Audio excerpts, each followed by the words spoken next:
Yo, what is up, guys? It is Nick or the Notorious Fantasy back in today with another fantasy football video. Today's video is Week 5 quarterback rankings. Now, before we get into this video and I rank quarterbacks 1 through 20, I'd like to give you guys a word from my sponsor, Overlay DFS. They are great friends of mine. They are an amazing sponsor. It is very fun to play on their site, and they now even have an app. Link below to the website and link down in the description. Play the role now. Tired of having to pick the perfect player at every single position in order to win at Salary Cap DFS? Are you tired of having your salary cap lineup out of the running to win money in the first 5 minutes? Does playing Salary Cap DFS feel like a job and not even a game? Want a fantasy game where pros with 150 lineups and computer generated games can't dominate? OverlayDFS.com has a new revolutionary start-sit game for fantasy sports. They are the home of the single-entry GPP. How do you play? It is a simple start-sit format. Make 12 start-sit decisions from the 30-plus matchup presented, like you can see on my screen right now. A win, loss, or tie will be awarded to your overall record for each decision. Records of the top 10% of users win 9 times your buy-in. 12-0 records win GTD progressive bonus. All matchups are player versus player who will have the most fantasy points. Usually an 8-4 record is good enough to get that cash. Sometimes 7-5, other times 9-3, depending on the week. Make 12 picks on the matchup options listed. For example, in Week 5, it could be Cooper Kupp versus Todd Gurley, Adam Thielen versus Stephon Diggs, Carson Wentz versus Tom Brady, and many, many more. The object is to stay consistent and finish in the top 10% of the field to win 9 times your buy-in until the stars align and you go that beautiful 12-0. Right now, if you go the perfect 12-0 in the $109 game, you'd win the progressive bonus of over 26 big once, $26,000. They have buy-ins at all levels. If no one hits that perfect 12 and 0, the progressive bonus keeps growing and will roll over until it gets hit. It's like the super contest, but for DFS. Do not get shut out. Visit www.overlaydfs.com today. And we are Week 5 quarterback rankings. Let's get right into it. Now we have 1 through 12 on this page. I'm going to hit another page after this, and you're going to get the rest 13 through 12. Now, number 1, we have Patrick Mahomes going up against the Indianapolis Colts. Now, you are a fool and you are lying to yourself if you don't think Patrick Mahomes is the number 1 quarterback every single week. Now, unless he's in an impossible matchup, which this isn't I will put him as the number 1 quarterback. I know last week he didn't throw any touchdowns, but this week I think against Indianapolis, against a defense that he can tear apart, he will play great. I like Pat Mahomes this week against Indy, and that is why he is my number 1 QB. My number 2 quarterback is Lamar Jackson going against the Pittsburgh Steelers. Now, I know last week we saw Andy Dalton struggle against the Pittsburgh Steelers defense, but you want to know what? Lamar Jackson is not Andy Dalton. He's far better than him. He can throw, run, do all of that jazz. The Baltimore Ravens have been a bit off since week 1 against Kansas City, but Lamar Jackson has still played great for fantasy football purposes, and I think that he will be great again this week against the Steelers. At number 3, we have Tom Brady, who arguably could end up being the number 1 quarterback in fantasy football this week, playing up against the Washington Redskins. The Redskins defense is terrible. The Redskins are going to get torn apart by Tom Brady and Bill Belichick. It is going to be easy for them. They are just going to walk in there, step in there, have Brady do his thing, close his eyes, throw the ball a bunch of times to Edelman and Flash Gordon and Philip Dorsett, and then they're just going to come out there with a W. It should be very easy for Tom Brady this week against Washington. Number 4, we have Carson Wentz going up against a Jets defense. The Jets defense is not the same defense we saw at the beginning of the year. They've dealt with injuries on the defensive side. Obviously, Mono Boy Sam is also not playing, so Carson Wentz will easily be able to take over this game when they have the ball a majority of the time because Luke Falk really can't do anything. I think Carson Wentz is in for a pretty big game this week. Carson Wentz has been pretty solid for fantasy. Has he been the best quarterback for the Eagles? No, because Nick Foles is better than him. But at the end of the day, Carson Wentz is going to be able to get it done this week against the Jets, and that's why he's my 4th ranked quarterback. At number 5, we have Deshaun Watson going up against the Atlanta Falcons. Now, we saw last week Mariota was able to play great against the Atlanta defense. Pretty much any quarterback of any skill level would do good against the Atlanta Falcons. Deshaun Watson, obviously one of the better quarterbacks in the league. Now, if you look at Deshaun Watson's numbers, week 1, amazing. Week 2, disappointing. Week 3, amazing.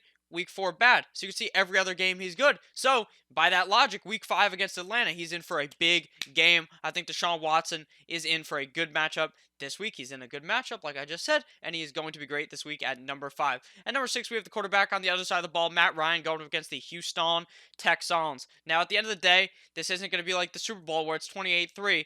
They may end up getting smacked, but Matt Ryan's going to be able to throw the ball around, be able to heave those touchdowns. Pretty much Julio Jones is his only best friend. Calvin Ridley is useless. Mohamed Sanu is his safety net, but besides that, Calvin Ridley has looked putrid. Matt Ryan should be able to do pretty good this week, though. I like Matt Ryan against Houston. At number 7, we have Dak Prescott. Now, I know last week Dak Prescott disappointed against the Saints.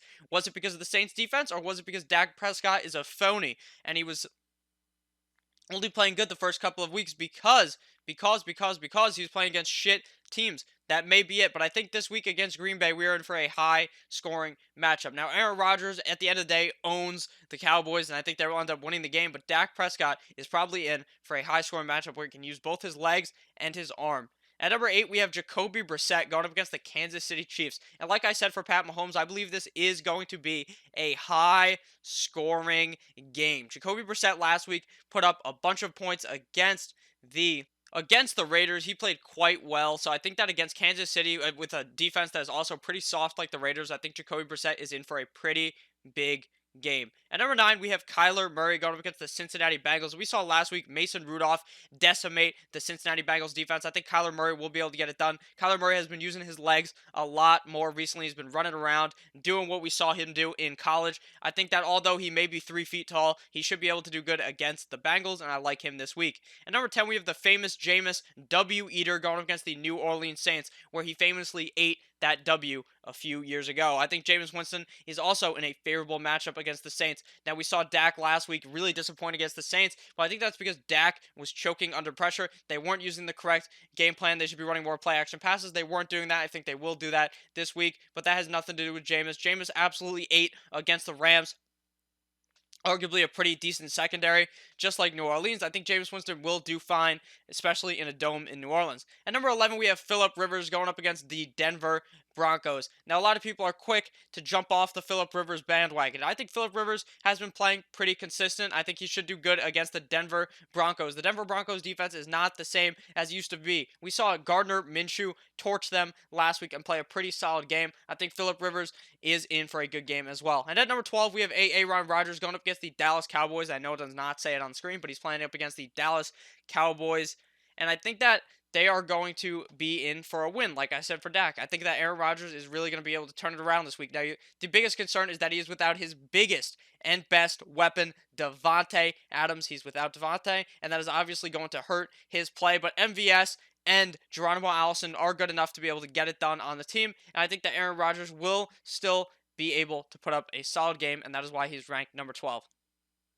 Now we are getting into ranked 30 or 13 through 20, I should say. So make sure you guys click that subscribe button if you haven't already. So number 13, we have Andy Dalton going up against the Arizona Cardinals. I do think this is going to be a high-scoring game. Now we saw last week Andy Dalton really disappoint, but week 1 through 3 he had pretty solid games. I think he's in for another good game this week against Arizona. At number 14, we have Jimmy G, Jimmy Guap, Jimmy G Spot going up against the Cleveland Browns. Now the Cleveland Browns defense was kind of overrated in my opinion. A lot of people talked about how amazing they were. Now I know last week they played good against Mr. Lamar Jackson, but I think this week Jimmy Garoppolo is going to be able to get it done both on his legs and through the air.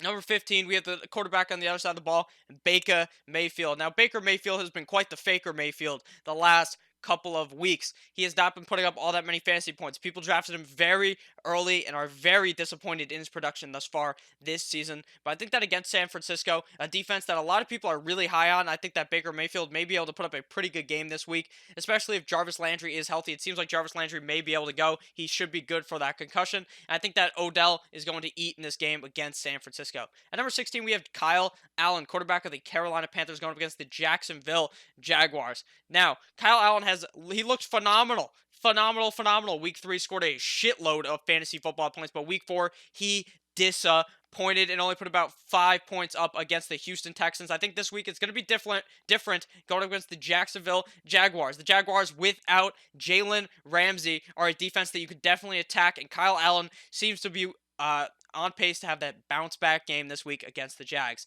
At number 17, we have Gardner Minshew, the quarterback on the other side of the ball of this game. Gardner Minshew last week played pretty fucking good against Denver. I think this week he's going to be good as well. He has like that 16, 17 point floor.